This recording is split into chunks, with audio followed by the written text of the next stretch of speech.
নিজেকে চালাক ভাবো ঠিক আছে, কিন্তু অন্য কাউকে বোকা ভাবতে যেও না। ভদ্র ব্যবহার করা ভালো, কিন্তু সব সময় ভদ্র ব্যবহার করা ঠিক না, কারণ ভদ্রতার ভাষা আবার সবাই বোঝে না। যে সমালোচনা করছে তাকে করতে দাও, কারণ সমালোচনা তারাই করে যারা তোমার সমতুল্য হতে পারে না।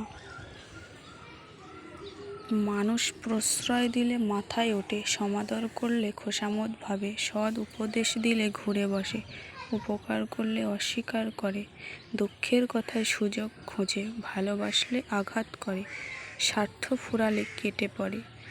এটাই কি চরিত্র হওয়া উচিত?